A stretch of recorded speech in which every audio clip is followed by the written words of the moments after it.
Beyond Time, bab 504-505. Untuk melihat video selengkapnya, sahabat bisa kunjungi playlist yang telah Sabta Novel sediakan. Yuk mari, kita berimajinasi bersama dan masuk ke alur ceritanya.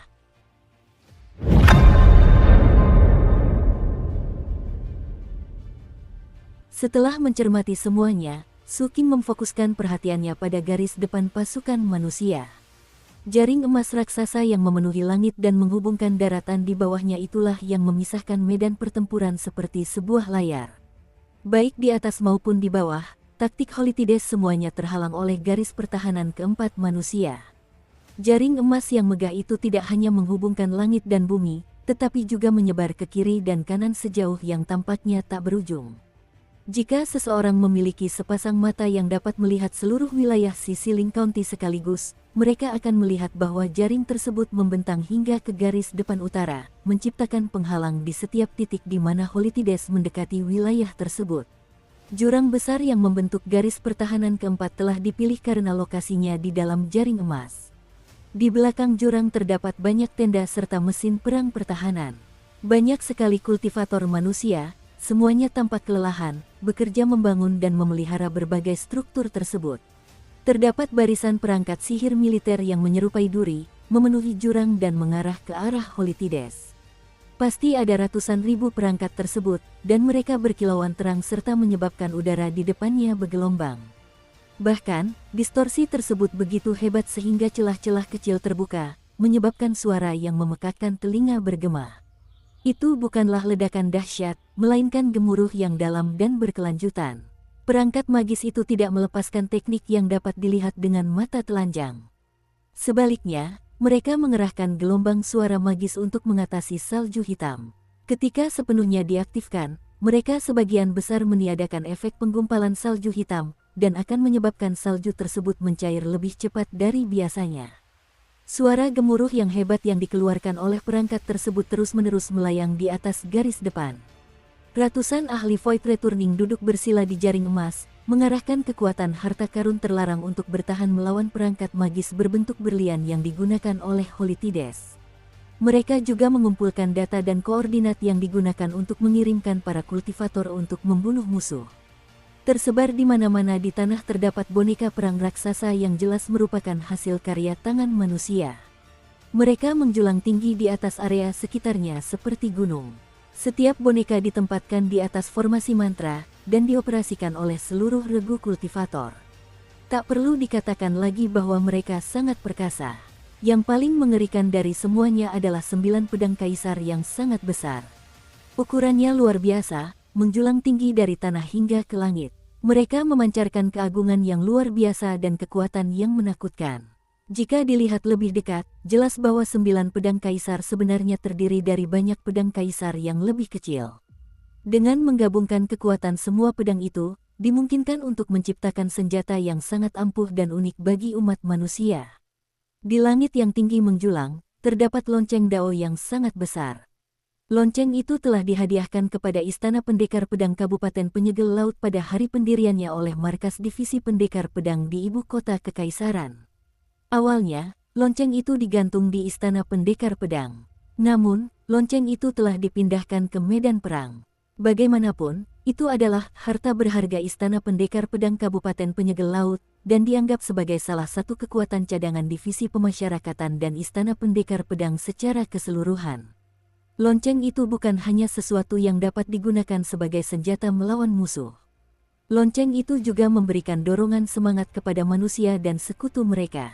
Dari kejauhan, terlihat bahwa lonceng besar itu dikelilingi oleh ratusan ribu peti mati perunggu, yang masing-masing ditutupi dengan banyak lapisan tanda penyegelan. Peti mati itu tidak berisi orang mati, melainkan berisi orang hidup. Ada pria dan wanita, tua dan muda. Mereka adalah pedang hidup yang diciptakan oleh Istana Pendekar Pedang selama bertahun-tahun, dan tujuan tunggal mereka adalah untuk digunakan dalam situasi perang seperti ini. Sebagian besar dari mereka adalah orang-orang yang hidup di masa damai. Ketika mereka mencapai akhir hayat tanpa pernah menghunus pedang kaisar, mereka mengajukan permintaan khusus untuk menggunakan sihir rahasia agar memasuki keadaan mati suri. Pada saat yang sama, pedang kaisar menyatu dengan kekuatan hidup mereka. Begitu mereka terbangun, mereka dapat melancarkan satu serangan dengan pedang khusus yang kini menjadi bagian permanen dari hidup mereka. Ada juga yang, karena tahu bahwa mereka tidak dapat lagi maju dalam kultivasi mereka, membuat keputusan yang sama untuk menjadi pedang hidup. Setiap orang dari mereka tahu bahwa, jika mereka terbangun, itu akan terjadi pada saat Kabupaten Penyegelan Laut menghadapi bahaya besar. Saat ini, sekitar 30% peti mati itu kosong. Para pendekar pedang di dalam peti mati itu telah terbangun dalam pertempuran. Setiap dari mereka, tanpa ragu sedikit pun, mengakhiri hidup mereka sendiri untuk melepaskan serangan pedang terakhir yang dahsyat itu. Saat Su Qing memperhatikan, sekelompok puluhan sosok terbang keluar dari garis depan dan menuju ke arahnya dan pasukan yang dipimpinnya. Saat mereka mendekat, menjadi jelas bahwa mereka dipimpin oleh salah satu wakil penguasa istana. Fakta bahwa dia datang secara pribadi membuat sikapnya sangat jelas. Dia tampak kelelahan tetapi juga bersemangat. Mengingat tingkat kultivasinya yang tinggi, tidak biasa melihat hal seperti itu di wajahnya. Kong Xianglong berada di kelompok yang mengapit wakil penguasa istana. Kong Xianglong terluka, dan tampak agak sedih, meskipun ketika melihat Su Qing, ia berhasil memaksakan senyum di wajahnya.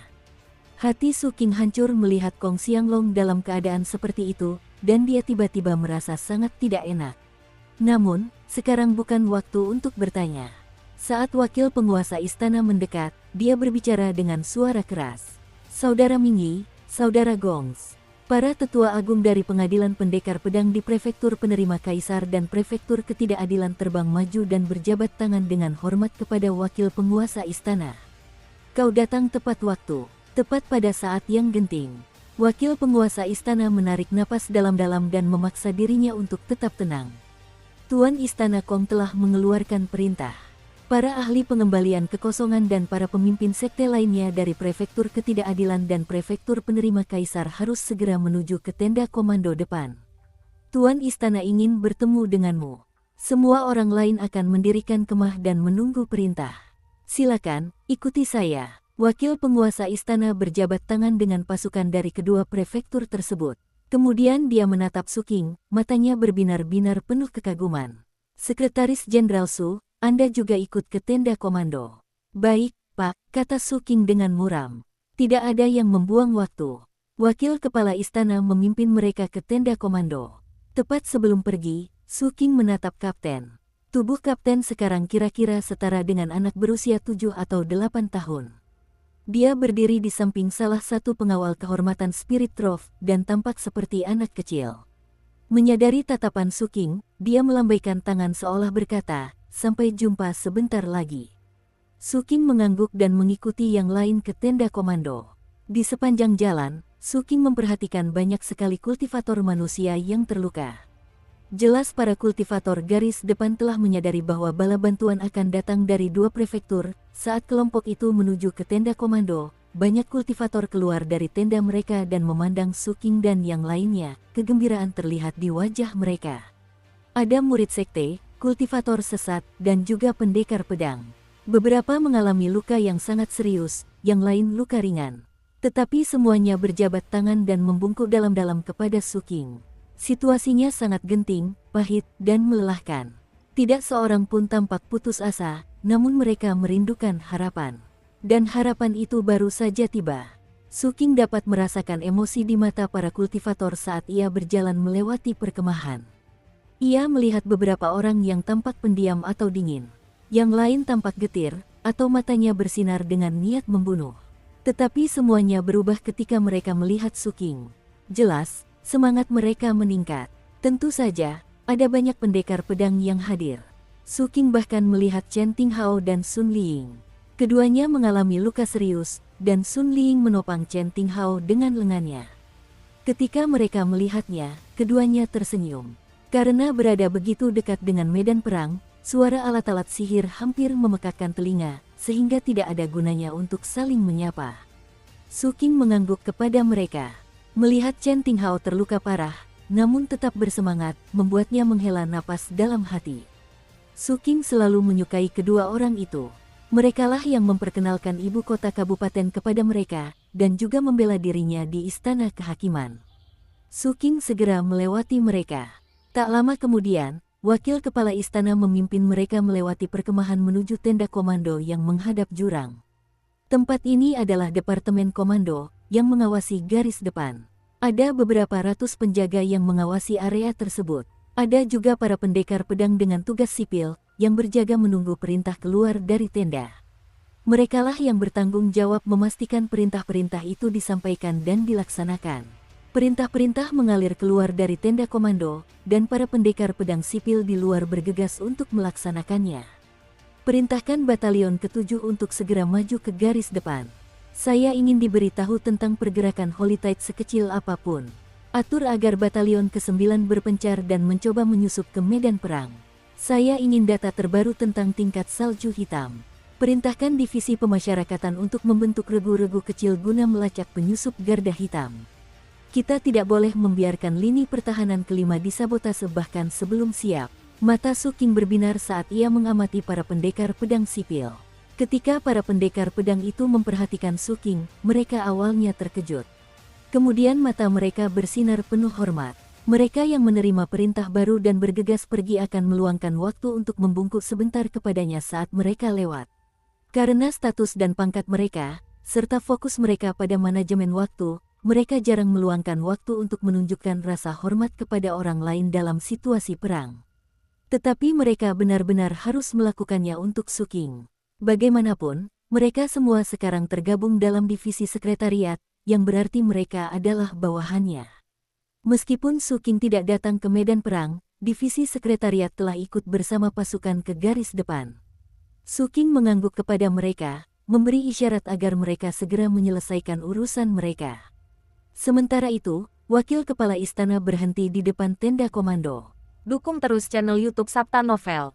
Tuan Istana, para ahli pengembalian kekosongan dan pimpinan sekte dari prefektur penerima kaisar dan prefektur ketidakadilan telah hadir. Masuk, seru Lord Kong dari dalam tenda. Para ahli Void Returning semuanya memasuki tenda dengan hikmat. Tak lama kemudian, satu-satunya orang di luar tenda adalah para penjaga, serta Su King dan Kong Xianglong. Su King menatap Kong Xianglong yang tampak lelah dan putus asa. "Ada apa, kakak Kong?" tanyanya pelan. Su King terkejut dengan apa yang dilihatnya. Bahkan dalam waktu singkat pengamatannya, ia telah melihat banyak orang mati. Para kultivator manusia kehilangan nyawa mereka dengan cara yang sangat mengerikan. Meskipun jauh dari musuh, mereka tiba-tiba akan dicabik-cabik oleh pedang yang tak terlihat. Kemudian, setelah mati, mereka bermutasi menjadi binatang mutan tanpa akal. Teriakan serak dan jeritan mengerikan bercampur dengan suara ledakan diri dan deru alat-alat sihir. Melihat pemandangan secara keseluruhan, tampaknya pasukan Kabupaten Penyegelan Laut tidak mungkin melancarkan serangan balasan. Mereka hanya bisa bertahan. Awalnya, Kabupaten Penyegel Laut memiliki 13 prefektur, tetapi kehilangan 3 prefektur di awal pertempuran. Ketidakadilan dan penerimaan kaisar tidak ikut serta sejak awal. Itu berarti kita hanya memiliki kekuatan 8 prefektur. Dan saya ingat, di awal konflik, kita memiliki 8 batalion. Sambil menahan keterkejutannya atas apa yang dilihatnya, dia dengan cepat menganalisis situasi tersebut. Tidak ada strategi khusus yang dipaksakan kepada semua orang. Pasukan dari berbagai prefektur memiliki kualitas uniknya masing-masing, jadi tidak masuk akal untuk memaksakan semuanya ke dalam satu rencana. Oleh karena itu, ke-8 batalion tersebut pada dasarnya otonom, dengan persediaan, perangkat magis, rencana pertempuran, dan sejenisnya sendiri. Sebagai contoh, duri-duri ajaib itu diawasi oleh batalion ketiga. Dan ratusan kultivator pengembalian Void yang mengelola harta terlarang dari berbagai prefektur sebenarnya dipilih dari semua batalion yang berbeda. Dan mereka hanya mewakili sebagian dari pasukan pengembalian Void. Istana Pendekar Pedang bertanggung jawab atas boneka perang, lonceng dao, dan pedang kaisar. Sambil menarik napas dalam-dalam, Su King melihat ke kiri dan ke kanan dan tidak melihat siapapun dari prefektur ketidakadilan dan prefektur penerima kaisar. Dan pasukan di sini tampaknya kurang. Hal itu membuat Su King teringat kembali pada kotak pasir yang pernah dilihatnya di tenda komando. Garis depan membentang jauh, dan terbagi menjadi beberapa zona pertempuran. Prefektur ketidakadilan dan prefektur penerima kaisar, serta pasukan dari 2 prefektur lainnya, ditugaskan ke salah satu area yang lebih barat. Bagian tempat saya berada sekarang adalah zona pertempuran yang diawasi oleh Departemen Komando. Jangan bilang Tuan Istana Kong sengaja menempatkan dirinya di sini untuk menjadi umpan. Apakah dia mencoba menarik perhatian Holidides? Atau mungkin dia punya rencana lain? Tanpa informasi yang lebih detail, Su King tidak bisa memastikan nuansa dari apa yang dilihatnya. Meskipun begitu, dia masih semakin memahami situasi perang. Setelah memahami berbagai zona pertempuran, dia memutuskan untuk memberi nomor pada zona-zona tersebut agar lebih mudah menganalisisnya. Sisiling County adalah zona barat, sedangkan Holidides menempati zona timur. Zona barat 1, barat 3, barat 4, dan barat 8 adalah yang terdekat dengan jaring emas. Pasukan di sana dalam keadaan siaga sambil menunggu untuk terlibat dengan pasukan musuh dari zona timur 5, timur 7, dan timur 11. Barat 2 dan Barat 5 menggunakan boneka perang, sementara 3 zona lainnya memberikan dukungan. Di pihak Holitype, puluhan zona termasuk zona Timur 3, Timur 6, Timur 14, dan Timur 17 telah bergeser untuk menjadikan zona Timur 2 yang paling menonjol. Tidak, tunggu dulu. Formasi Holitype berubah menjadi panah, dengan Timur 2 sebagai ujung panahnya. Setelah mengambil keputusan itu, dia melihat ke arah jaring emas yang melayang di atas IS-2. Setelah pergeseran formasi Holitype selesai, lebih dari 10.000 tangan terputus yang masih hidup tiba-tiba muncul. Masing-masing memegang rantai besar saat mereka bergerak maju. Bersamaan dengan itu, suara gemuruh yang hebat terdengar saat pusaran di belakang mereka terbuka lebih lebar. Lebih banyak salju hitam muncul, mengalir seperti longsoran salju ke medan pertempuran. Ekspresi Su King berubah saat ia menyadari salah satu pedang kaisar tiba-tiba berkilauan, seolah-olah telah menunggu momen ini. Sejumlah besar cahaya pedang menyembur keluar darinya, berubah menjadi lautan pedang yang melesat menuju pusaran. Ia mendekat dan meledak, menyebabkan lolongan ke Stone Kuan muncul dari pusaran yang berputar. Lautan pedang mengirimkan longsoran salju hitam yang menyembur ke berbagai arah. Sementara itu, jauh di atas wilayah penyegelan laut, lonceng dao raksasa yang dikelilingi peti mati perunggu tiba-tiba berdentang. Suaranya sangat kuno, dan seolah mampu menghancurkan apapun. Lonceng itu berdentang 7 kali, dan setiap kali, ia mengirimkan gelombang ke seluruh medan perang. Kultivator Holitype yang tak terhitung jumlahnya tiba-tiba meledak, sekaligus menampakkan sosok-sosok yang sebelumnya tak terlihat. Sosok-sosok ilusi itu bukanlah Holidides. Sebaliknya, mereka tampak seperti belalang sembah, masing-masing setinggi puluhan meter dan berdenyut dengan mutagen yang sangat unik yang menyerang segala sesuatu di sekitar mereka. Su King tahu bahwa ini adalah malaikat maut yang diciptakan oleh perangkat magis berbentuk berlian milik Netzades. Keadaan eksistensi mereka yang tidak biasa membuat mereka tidak mungkin dideteksi, dan karenanya sangat sulit untuk dihadapi.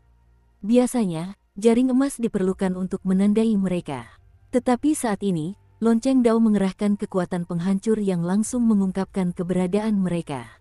Saat itulah boneka-boneka perang mulai beraksi.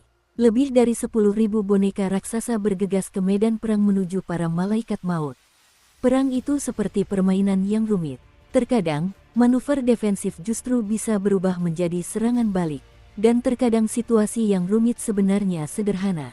Namun demikian, perang selalu seperti batu penggiling yang membutuhkan upaya besar untuk diputar.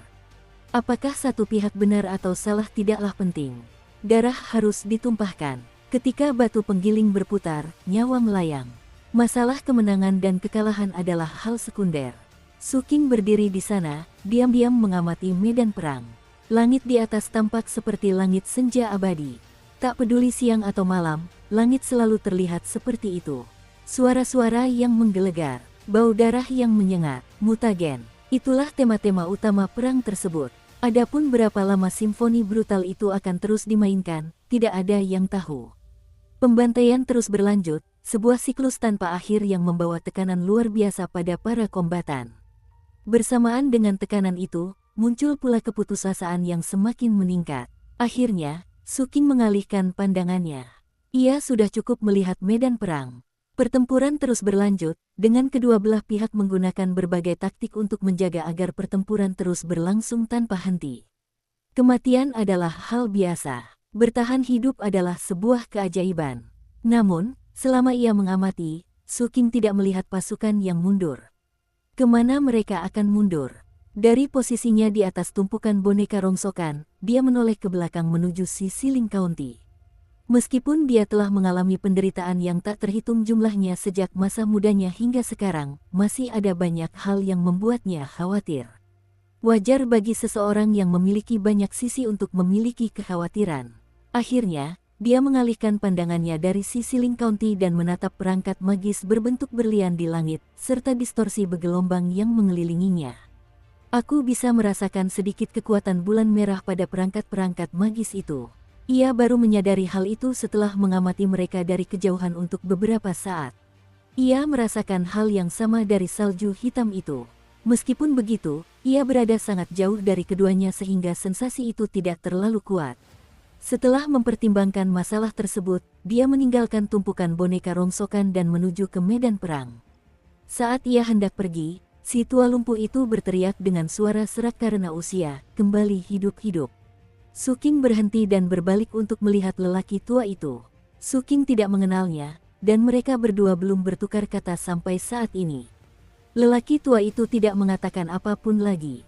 Dia hanya memandang ke medan perang, ekspresinya penuh kesedihan. Su King mengangguk padanya, lalu berubah menjadi seberkas cahaya yang melesat menuju jaring emas. Dia ingin terjun langsung ke medan perang untuk mendapatkan pemahaman yang lebih baik tentang kekuatan salju hitam dan perangkat magis berbentuk berlian. Jika keduanya benar-benar didukung oleh kekuatan bulan merah, mungkin dia bisa memberikan bantuan. Mengingat kecepatan yang dimilikinya, ia dengan cepat melewati jaring emas dan menuju medan perang. Bau darah dan daging yang berceceran menghantamnya seperti gelombang. Udara lembab dan berbau menjijikkan. Bahkan seorang pembunuh yang paling kejam pun akan merasa mual saat mencium bau seperti itu. Itu karena banyaknya orang yang telah mati, dan banyaknya orang yang diliputi perasaan putus asa saat mereka mati. Emosi itu seperti kontaminan. Mata manusia akan memerah, entah karena takut atau gembira. Dan ketika kedua emosi itu bercampur, hasilnya akan jauh lebih dramatis. Berada di medan perang sangat berbeda dengan mengamatinya dari jauh. Pemandangan, suara, dan aroma kini jauh lebih intens. Ia melihat wajah-wajah getir, ekspresi marah, dan pertengkaran yang sengit. Ada kegilaan dan kebingungan. Hampir tampak seperti sebuah tangan besar telah turun dari langit untuk menciptakan lukisan di depan Su King. Dan kemudian pelukis itu tanpa sadar menambahkan Su King ke dalam lukisan itu juga, seperti titik kecil yang hampir tidak dapat dibandingkan dengan gambar yang lebih besar. Di samping titik kecil itu berdiri seorang kultivator Holitite, ekspresinya penuh keganasan saat ia melesat maju untuk memenggal kepala Su King. Salju hitam berubah menjadi alat sihir berbentuk cakar hantu. Alat itu meledak dengan kekuatan luar biasa, namun begitu Holitite yang ganas itu tiba, Su King menghilang. Sebuah belati hitam menebas leher Holitite. Darah menyembur dan kepala terlepas, memungkinkan kultivator Holitite itu untuk sesaat melihat tubuhnya sendiri yang tanpa kepala. Su King menjilat darah asam dari bibirnya, sementara aura jahat merembes keluar dari matanya yang merah. Dia tidak membuang waktu. Dia bergerak cepat, mengirimkan kekuatan racun terlarang ke sekelilingnya. Setiap Holitite yang berani mendekatinya akan gemetar, lalu menjerit saat tubuh mereka meleleh di dalam baju zirah mereka. Saat ia melanjutkan perjalanan, ia semakin mendekati area yang tertutup salju hitam. Ketika tiba di sana, ia membiarkan salju turun dan mengamati dengan saksama jejak bulan merah. Namun, saat ia mengamatinya, kepingan salju tersebut mengeluarkan fluktuasi samar yang menyebabkan kepingan salju itu runtuh. Ya dan tidak pikirnya, sambil mengamati sekeliling dengan waspada. Kepingan salju hitam itu memang memiliki kekuatan bulan merah di dalamnya, tetapi kekuatannya sangat lemah sehingga tidak berarti. Yang lebih penting adalah bahwa kekuatan itu memiliki semacam elemen kekuatan yang kacau. Akibatnya, meskipun Su King dapat mengerahkan sedikit kendali, kesalahan sekecil apapun akan mengakibatkan kegagalan total. Jika dia ingin mendapatkan kendali penuh, dia perlu melakukan pengamatan dan pengujian lebih lanjut. Adapun racun dalam salju, itu tidak berarti banyak jika dibandingkan dengan racun Su King. Namun, ketika salju hitam berubah menjadi berbagai teknik sihir, kekuatannya sangat dahsyat. Dan ketika semuanya berkumpul, kekuatannya menjadi luar biasa menakjubkan. Ada lebih banyak hal tentang mereka daripada yang terlihat. Ada sesuatu yang jahat di dalam diri mereka, ditambah lagi ada kekuatan kekacauan yang tidak stabil yang mengarahkan pencairan kepingan salju. Setelah berpikir sejenak, dia mencoba mengumpulkan sebagian salju, lalu berbalik dan pergi ke area lain.